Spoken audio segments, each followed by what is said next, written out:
Que le nom du Seigneur soit béni, que sa grâce et sa faveur soient sur nous, que le nom du Seigneur soit glorifié et qu'il continue de nous assister toujours.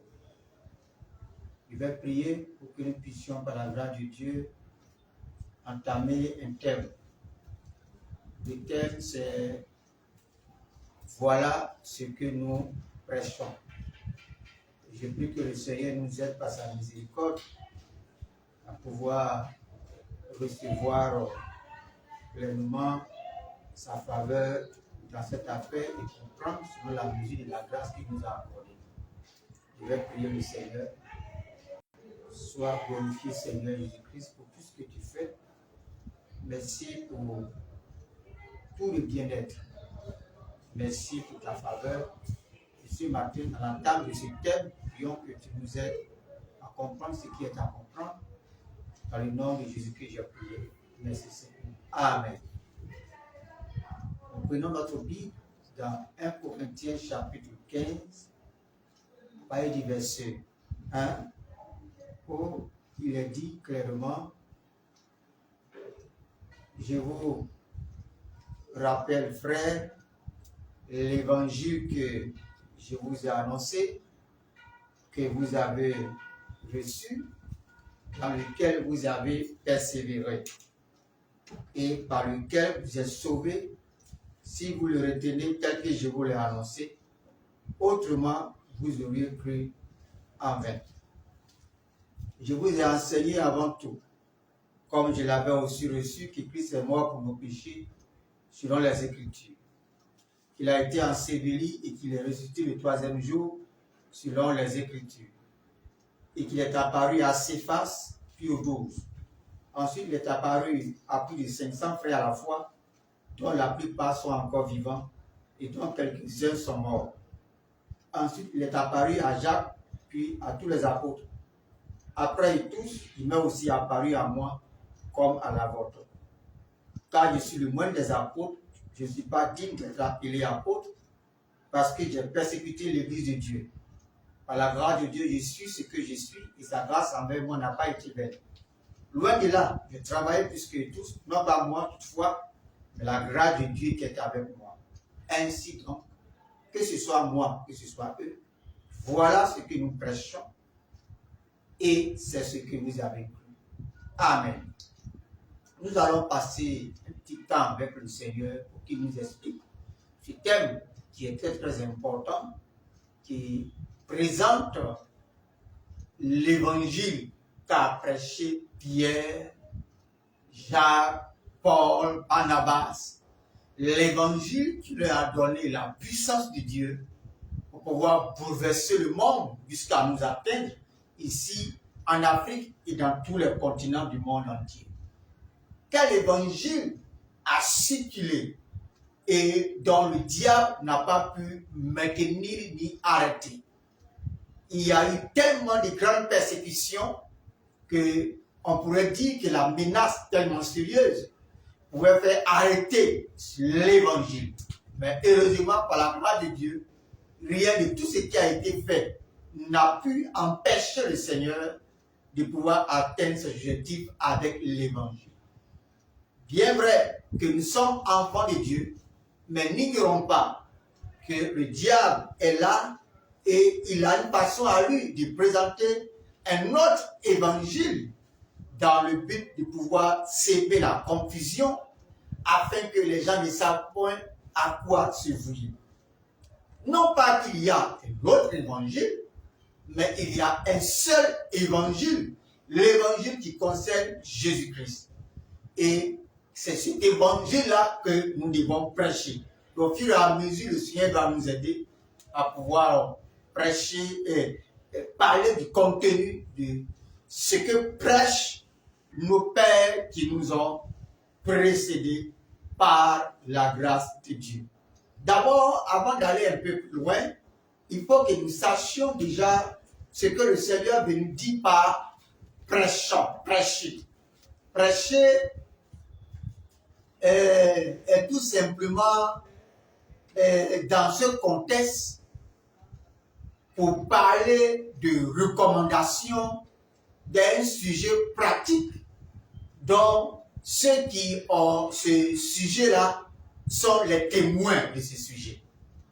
Cela veut dire que prêcher, c'est recommander, enseigner et dire ce qu'on a reçu et vécu de façon pratique de Jésus-Christ à quelqu'un. Donc, lorsque il est dit, voilà ce que nous prêchons, cela sous-entend, voilà ce que nous-mêmes nous avons expérimenté dans notre vie qui est bien et que nous vous recommandons maintenant afin que vous puissiez aussi l'entendre comme nous-mêmes l'avons entendu, marcher, vivre par ce que nous venons de vous dire. Très important, cette façon d'expliquer, prêcher de façon terre à terre pour ne pas qu'on rentre dans certaines considérations philosophiques qui pètent souvent la tête. Que le Seigneur nous aide à comprendre cela comme ça. Donc, je prêche. Cela veut dire que je recommande, j'enseigne, je partage ce que j'ai reçu du Seigneur Jésus-Christ de façon pratique dans ma vie. Donc, je partage, je recommande aux autres pour qu'ils puissent faire de même comme moi. C'est là qu'on dit prêcher. Vous pouvez chercher même sa signification grecque qu'on a nommé, qui est appelé kérusso. Vous pouvez comprendre que c'est dans ce contexte-là que Dieu a voulu nous parler de prêcher. Prêcher, c'est très très important. Donc, partout tu recommandes la vie du Christ quelque part, que ce soit dans la rue, à la maison, partout, de façon pratique, en donnant l'exemple de toi-même, ton expérience, tu es en train de prêcher. Très important. Que le Seigneur nous aide à comprendre cela. Pour aujourd'hui, nous allons toucher un peu un point du verset 1 au verset 2 et ensuite nous allons prier et progresser au fur et à mesure dans cette étude d'édification du corps de Christ pour que nous puissions être au même niveau de compréhension et d'appréciation du contenu de l'évangile qu'a prêché Pierre, Paul et les autres apôtres. Au verset 15, il a dit, je vous rappelle, frères, l'évangile que je vous ai annoncé, que vous avez reçu, dans lequel vous avez persévéré et par lequel vous êtes sauvés, si vous le retenez tel que je vous l'ai annoncé. Autrement, vous aurez cru. Amen. Verset 3, excusez-moi. Je vous enseigne avant tout, comme je l'avais aussi reçu, que Christ est mort pour nos péchés selon les Écritures. Ainsi de suite, il a été enseveli selon les Écritures et il est apparu. Nous allons progresser au fur et à mesure. Mais, le verset 15 commence par un rappel. Le rappel des frères dans la foi. Qu'il y a l'évangile annoncé par les apôtres, qui a été l'évangile qu'eux-mêmes ont reçu, dans lequel ils ont persévéré, et c'est ce même évangile qui recommande aux autres, qui prêche aux autres. Il n'y a pas deux évangiles, mais il y a une sorte d'évangile qui se propage aujourd'hui, qui est juste dont on greffe juste un peu le nom de Jésus-Christ, mais qui n'a rien à voir avec l'évangile qu'a prêché Pierre, Paul et les autres apôtres.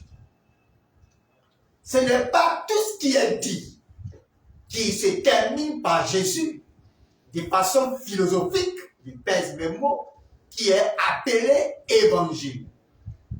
L'évangile joue un rôle très important dans la vie de chaque être humain.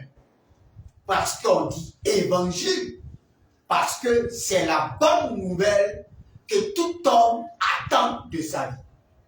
Il n'y a pas un homme sur la terre qui est fier de la façon dont progresse le monde.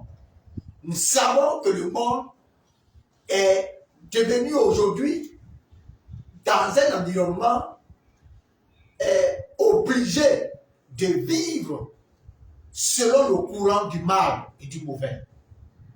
peu importe la position dans laquelle nous sommes, chaque être humain réalise que peu importe ce que nous allons faire, il n'y a pas d'espérance d'une vie meilleure demain. Parce que chaque jour, il y a une manifestation de la volonté du monde à faire du mal. Et le mal prend plus d'ampleur que le bien. Et chaque jour, nous remarquons cela dans notre marche quotidienne. Donc, que ce soit d'une manière ou d'une autre, chacun essaie de croire à un avenir meilleur. Chacun essaie d'espérer à cela. Donc, c'est pourquoi la parole de Dieu qui concerne Jésus-Christ est appelée la bonne nouvelle. Parce que c'est dans son contenu que peut se recréer, c'est de son contenu que peut se recréer un homme nouveau, une nation nouvelle, un peuple nouveau, un peuple recréé.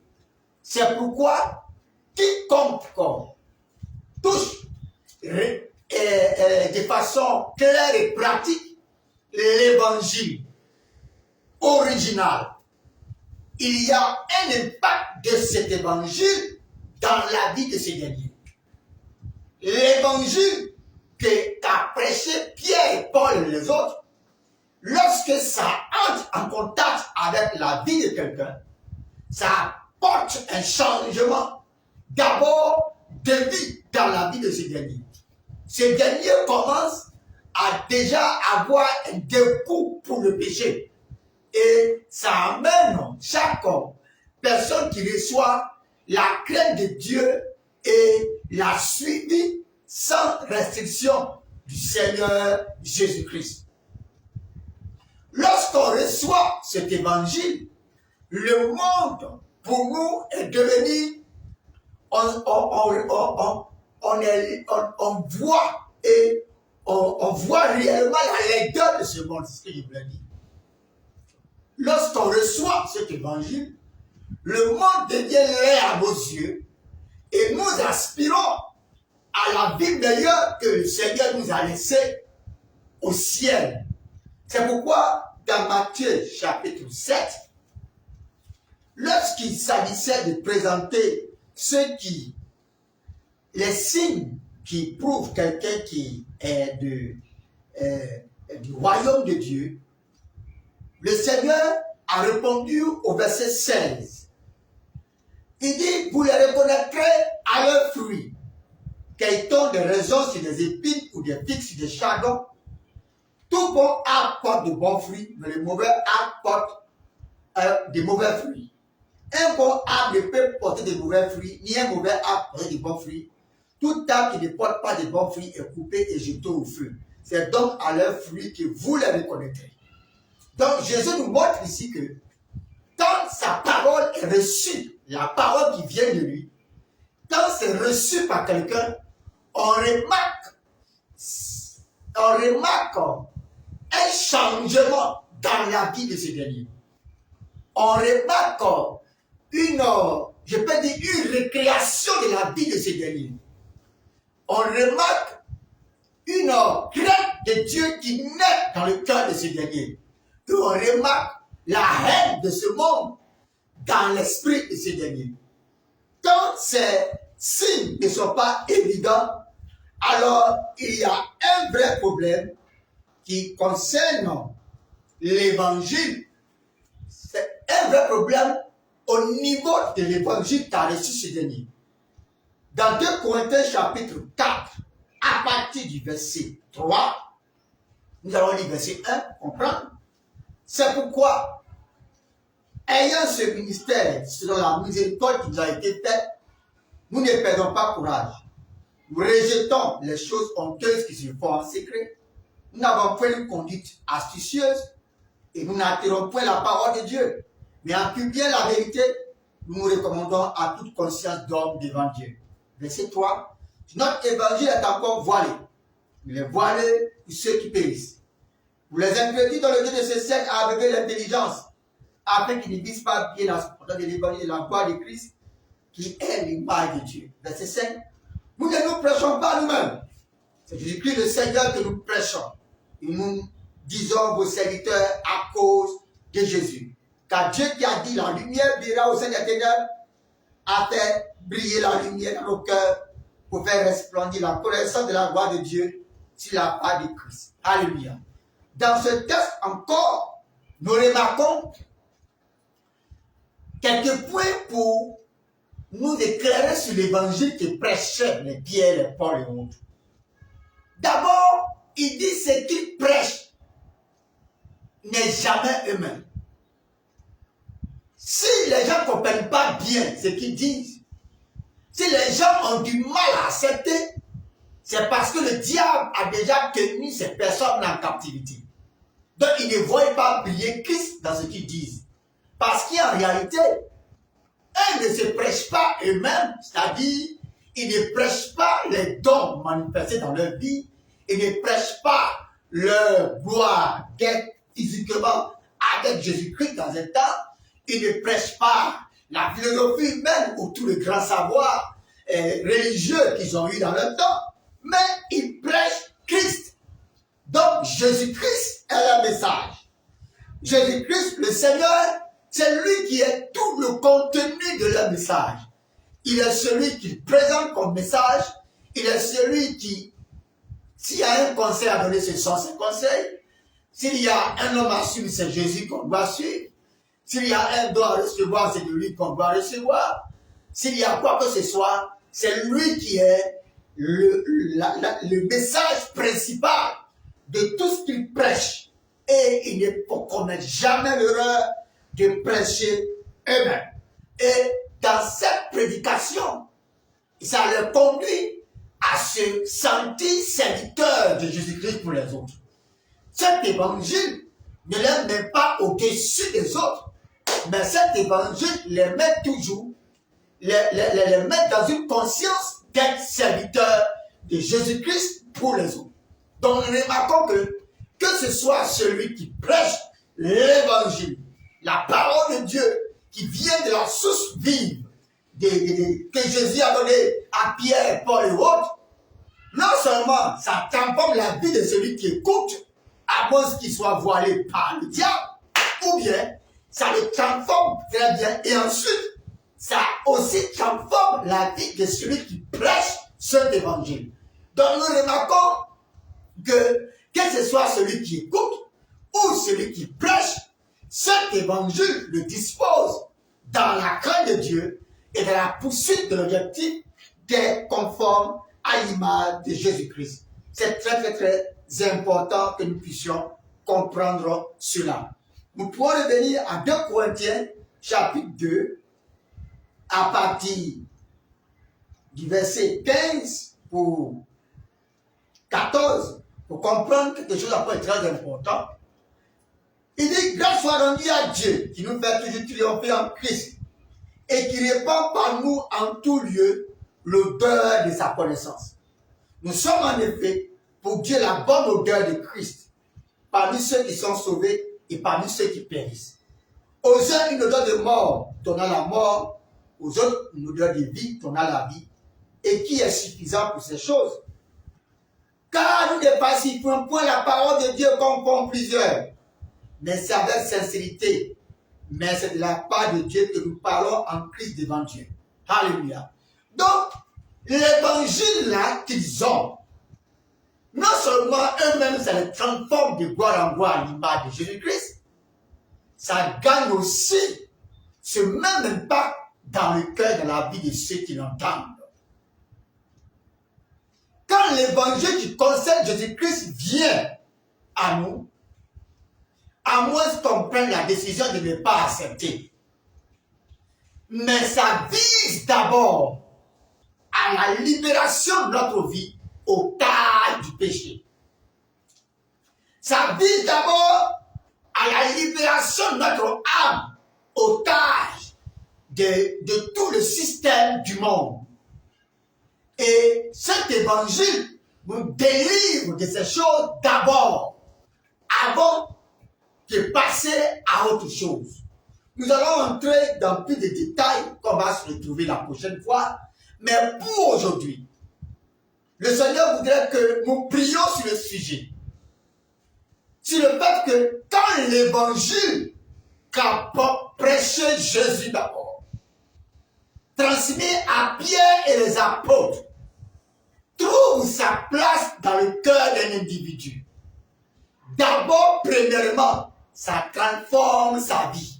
On remarque cela par le fruit que répand la bonne odeur de Christ qui répand sa vie.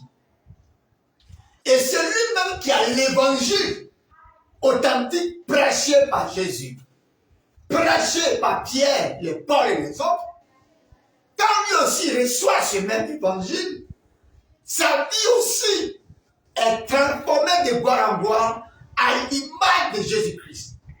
Donc c'est ce témoin de l'expérience de Christ qui devient pour ce prédicateur une prédication pour pouvoir persuader ou recommander. Et il s'appuie dessus au fait ce message pour recommander Jésus-Christ aux autres. La grande question pour ce soir, bien-aimé, as-tu réellement reçu l'évangile? Ce n'est pas oui par présomption, mais la réponse doit se trouver dans ta vie. Lorsqu'on reçoit l'évangile, l'évangile vient pour apporter la vie à nous. Et quand on prêche l'évangile, l'évangile aussi doit pouvoir nous amener à la maturité de vie avec Jésus. Mais s'il y a encore, toi qui dis avoir reçu l'évangile, les paroles qu'on te prêche chaque jour, qui sont là dans ton cœur, mais qui ne te poussent pas à la crainte de Dieu, ni à la poursuite d'être comme Jésus. Mais si ce que tu entends t'encourage à vivre une vie de péché, alors sache que tu es dans l'erreur grave. Parce que l'évangile qui vient de Jésus-Christ vise le fait de nous libérer de l'otage du péché. Très important. Et si je suis prédicateur de l'évangile, si je l'estime, que je fais partie des prédicateurs, alors il faut que je fasse attention. C'est ce que je dois être. Je dois sentir dans ma vie une transformation de gloire en gloire à l'image de Jésus-Christ. Si je ne ressens pas ça, et que ce que j'ai dans mon cœur comme évangile me conduit dans l'orgueil, me conduit à me mettre au-dessus des autres, me conduit à ne pas me voir comme serviteur, mais me voir comme grand sur les autres. Si ce que j'ai comme évangile me pousse au péché sans remords, alors sache que ce que je sais de l'évangile n'est pas le même évangile qu'a prêché Jésus d'abord, qu'a prêché Pierre, qu'a prêché Paul et qu'a prêché les autres. Parce que la parole de Dieu qui a été donnée, cette parole-là, elle apporte forcément une transformation dans la vie de ceux qui l'entendent. C'est très important. C'est la même erreur sur l'Hébreu 4 qui a détruit ceux qui nous ont précédés. Parce que quand la parole de Dieu a été libérée, elle n'a pas trouvé la foi dans leur cœur. Et dans leur cœur s'est endurci jusqu'à mourir dans le désert. Je pense qu'on va voir Hébreu 4, on va prendre un Jean. Dans Hébreu chapitre 4, nous allons remarquer cela avant de prendre un Jean. Dans Hébreu chapitre 4, verset 2, cette bonne nouvelle nous a été annoncée aussi bien qu'à eux, mais la parole qui leur fut annoncée ne leur servit de rien, parce qu'elle ne trouva pas de la foi chez ceux qui l'entendirent. Vous voyez, mais comme la parole de Dieu n'a pas trouvé place en eux, nous avons vu comment ils se sont comportés et disqualifiés complètement de la promesse de Dieu qui devait les mener dans la terre promise. Et lorsque nous prenons 1 Jean chapitre 1 à verset 1, nous remarquons qu'il est dit, Jean dit, ce qui était dès le commencement, ce que nous avons entendu, ce que nous avons vu de nos yeux, ce que nous avons contemplé de nos mains touchées, concernant la parole de vie, car la vie a été manifestée, nous l'avons vu et nous lui rendons témoignage. Dans témoignage, et nous vous annonçons la vie éternelle qui est auprès du Père et qui nous a été manifestée. Ce que nous avons vu entendu, nous vous l'annonçons. À vous aussi, afin que vous aussi, vous soyez en communion avec nous, en communion avec le Père et avec son Fils Jésus-Christ. Donc Jean ici nous dit que l'évangile que lui a reçu, ça l'a amené à voir de ses yeux la promesse du Père depuis longtemps. Et cette promesse concernant la parole qui allait devenir une vie dans les hommes. Et cette parole-là qui a été promise, parole de vie, elle a été manifestée. Ils l'ont vue. Et maintenant, ils rendent témoignage de cette parole parce qu'eux-mêmes, la parole a trouvé la place dans leur vie. La parole s'est manifestée. Ils sont devenus des témoins de cette promesse et ils peuvent l'annoncer haut et fort. C'est pourquoi la suite dit, cette parole que tu as entendue, cet évangile, doit t'amener dans la communion avec le Seigneur. Et si tu es en communion avec lui, c'est évident que tu marches dans la lumière, comme lui-même il est lumière. Mais quel évangile as-tu reçu, bien-aimé, qui te plaît encore dans le péché? Toi, prédicateur. Quel évangile as-tu reçu, toi, bien-aimé? Ça fait 40 ans que tu es chrétien. Quel évangile on t'a prêché tous les dimanches? Tu es encore dans la débauche. Quel évangile as-tu reçu? L'évangile qui concerne Jésus-Christ nous mène à sa ressemblance. Nous donne du dégoût pour le péché et la haine pour le monde. Quel évangile as-tu reçu? Et tu te plais assez dans le monde jusqu'à les musiques mondaines là te passionnent plus que l'adoration de Dieu. Quel évangile as-tu reçu? C'est pourquoi, bien aimé, le Seigneur veut que nous prions. Afin que nous puissions continuer une prochaine fois, nous devons prier pour Dieu au Seigneur. Viens me rencontrer avec ta parole. Je veux que tu me clarifies sur l'évangile qui sauve. Je veux que tu m'emmènes à recevoir l'évangile qui transforme ma vie à ton image. Délivre-moi de toutes choses sur lesquelles j'ai bâti ma foi, mais qui ne vient pas de l'évangile que tu as prêché, que Pierre a prêché et que Paul aussi a prêché. La prière, c'est de ne pas croire en vain, comme Corinthiens 15 l'a dit. Il dit, si ce n'est pas ce que je vous ai dit, que vous avez crié à un autre évangile, votre foi sera vaine. La prière, c'est de dire, Seigneur, aide ma foi afin qu'elle ne soit pas vaine. Je n'ai pas dit, j'ai cru pendant toutes ces années, et puis le Seigneur a dit au dernier jour que tu as cru en vain, Seigneur, viens m'en délivrer. Afin que ce que nous voulons, nous devons recevoir, soit réellement ce qui est authentique, qui nous maintient dans le salut éternellement. Que Dieu nous aide pour ce soir et que nous accorde sa grâce dans la prière. Il ne faut pas seulement prier pour ce petit pourtant. Prends un moment, toi seul, pour prier, pour que tu sois vraiment éclairé. Tu es aussi prédicateur, mais ce qu'on t'a appris, c'est prêcher toi-même. Arrête de te prêcher. Tu n'es ni un modèle, tu n'es ni quoi que ce soit. Le modèle, c'est Christ. Toi-même, puis tu es Christ. Et que les autres te regardent pour puiser aussi de Christ, comme tu puis de Christ. Mais arrête de te prêcher toi-même, Paul dit, nous ne nous prêchons pas nous-mêmes. Et prêche Jésus-Christ le Seigneur. On va avoir le temps de toucher un peu plus ça pour qu'on donne le contenu du message. Mais pour aujourd'hui, comment savoir si je suis le vrai évangile? C'est quand ta vie est transformée. Quand ta vie est libérée du péché. Quand ta vie prend du dégoût de le monde.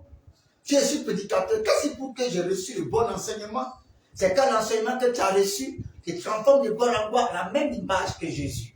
Et lorsque tu te rends compte que tu ne te prêches pas toi-même, et que les fruits qui découlent de toi apportent l'assurance et peut convaincre quelqu'un de suivre aussi le Seigneur. Que le Seigneur nous bénisse, nous apporte sa grâce. Nous allons nous retrouver la semaine prochaine pour la suite. Je vais prier le Seigneur. Seigneur, partout dans le monde, quelqu'un entendra ce message.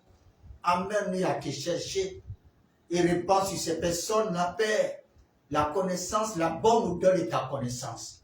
Bénis nos vies et aide-nous à comprendre clairement ce que tu attends de nos vies.